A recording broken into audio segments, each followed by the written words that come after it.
అని పెట్టామండి. అన్నిట్లలో స్వేచ్ఛగా ఉండాలని చెప్పేసి ఆమె ఏది అనచి అంటే అణిగి మణిగి ఉండకూడదు, స్వేచ్ఛగా ఫ్రీగా ఆమె ఆ పేరు పెట్టినందుకు చాలా సంతోషిస్తుండే. 40 సంవత్సరాలు నా బిడ్డకి 40 సంవత్సరాలు. తను మా దగ్గర పెరగలేదు. మేము పుట్టగానే మా కోడలు మా ఆడబిడ్డ దగ్గర 4 నెలల నుంచి తను అక్కడనే మేమిద్దరం ఉద్యమంలో ఉండేవాళ్ళము. తను ఇక్కడ మా కోడలు 4 నెలల నుంచి తనని పెంచింది. తానే తల్లి. మేము ఆమెకు ఏమి చేయలేదండి. ఎప్పుడు నన్ను అట్లా ఎందుకు పెట్టిరు మీరని మమ్మల్ని ఎప్పుడు ప్రశ్నించలేదండి. మమ్మల్ని ఎప్పుడు కూడా తిట్టలేదు. చిన్నప్పటి నుంచి పెద్ద పెద్ద పుస్తకాలు మాలపల్లి 7 తరాలు అమ్మ నవల 7వ తరగతిలోనే పెద్ద పెద్ద గ్రంథాలన్నీ ఇట్లా చదివేసి అది మేమే చదవలేము. ఎంత చదవాలంటే చిన్న పసిపిల్ల నుంచి కూడా బాలమిత్ర చందమామలు ఈ బస్ ఎక్కి నుంచి అక్కడ దిగేసరికి చదివేస్తుండే. చదువు చదువు చదువు. చిన్న పిల్లప్పటి నుంచి కూడా కథలు రాస్తుండే. తను చాలా కథలు రాస్తుండే. తను రైటరు. తను పిహెచ్డి జర్నలిజంలో పిహెచ్డి చేసింది. తను రచయిత, తను స్పీకరు, తను వ్యాసాలు రాసింది. తను సామాజిక సమస్యల మీద తను వ్యాసాలు రాసింది, కవితలు రాసింది, పోయమ్స్ రాసింది.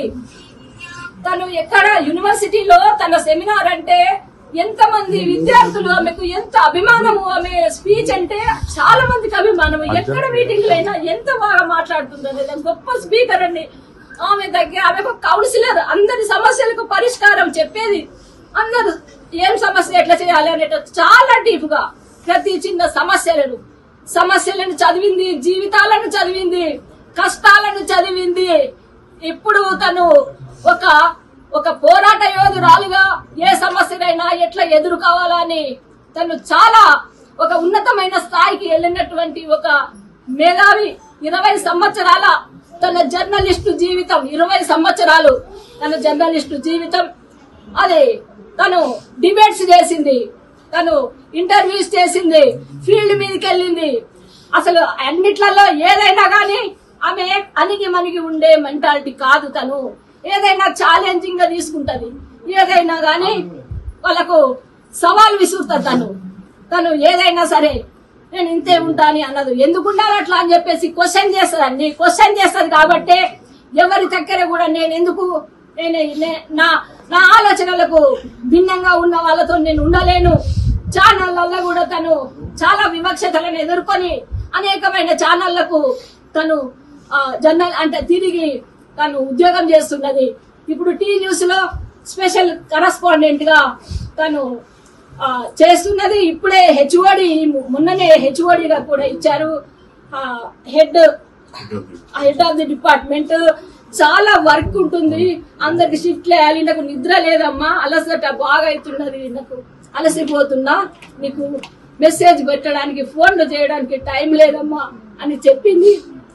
ఎన్ని సమస్యలకు తను ఏంటంటే నా సమస్య నేనే పరిష్కారం చేసుకుంటా, నాకు తెలుసమ్మా, నా సమస్యకు నేను పరిష్కారం చేసుకోవాలి, వేరే వాళ్ళు ఎవరు కూడా చేయలేరు. అంత కాన్ఫిడెన్స్ ఉన్నటువంటి ఆమె ఏ పర్సనల్ సమస్యలైనా గానీ ఆమె అట్లనే డీల్ చేసుకుంటున్నది. ఎంతమందికో ఆమె ధైర్యం చెప్పింది. అలాంటి ఆమెను ఇట్లా కథ అసలు మేము పోయేసరికి శవం కనిపిస్తుందంటే నిజంగా చంపిపోయిందేమో, చంపి ఇట్లా వేలాడదీసిండ్రేమో అన్నట్లు అక్కడ కనిపిస్తున్నది అన్నట్టు.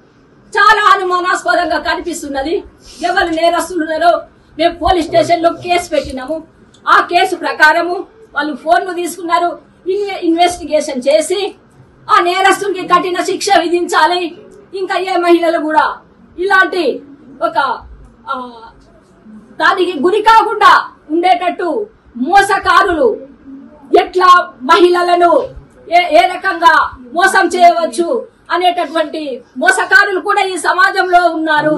అలాంటి అంటే ఆమె ఎంత ధైర్యం ఉన్నామే, ఆమె ఎంత అంటే నిజంగానే ఆమెను చంపి ఉరేసి ఇంకా ఏ డోర్ల నుంచి ఎన్ని రోజుల నుంచి ఏమి ప్లాన్ వేసుకొని ఏమి జరుగుతున్నాయో చాలా అనుమానాస్పదంగా అక్కడ కనిపించింది. అది అందుకోసం మీరు నేరస్తులను శిక్షించాలి, ఇన్వెస్టిగేషన్ వాళ్ళు చేసి తొందరగా నేరస్తులను శిక్షించాలని మేము కోరుకుంటున్నాం. చివరిగా మీతో ఎప్పుడు మాట్లాడుతున్నాం? నిన్న మార్నింగ్ మాట్లాడిందండి. పాపకి స్కూల్ బ్రేక్ఫాస్ట్ కోసము పాపకి ఇక్కడ మా గ్యాస్ మంట మండింది. మా గ్యాస్ అది మొత్తం స్టవ్, అందుకోసము అది ఇంకా బేబీ ఇట్లా అయిపోయిందంటే, సరే మీరు అది ఆఫ్ చేయండి, మీరేం చేయొద్దు, హోటల్కి వెళ్ళి పార్సల్ తెచ్చుకొని పాప స్కూల్కి వెళ్ళిపోతుంది, మీరు అసలే మెకానిక్ వచ్చినాక తర్వాతనే మీరు అది చేయండి, మీరేం ముట్టొద్దు, మీరు జాగ్రత్తగా ఉండండి అని మాట్లాడింది పొద్దున. మళ్ళీ మధ్యాహ్నం మెకానిక్ వచ్చి చేసిపోయినాక నేను జిమ్ అక్కడ పార్క్ పోయేసి వచ్చినా ఇట్లా అయిపోయింది, బాగా అయిపోయింది బేబీ అని మెసేజ్ పెట్టినా ఓకే అని పెట్టింది అంతే. ఎందుకంటే తనకు అన్ని ఫోన్లు బిజీ ఉంటది, చదువుతుంది అని నేను ఊరికే డిస్టర్బ్ చేయను. ఫోన్లు చేసి మెసేజ్ మాత్రమే పెడతాను. తను పాప కూడా స్కూల్ కి పోయింది.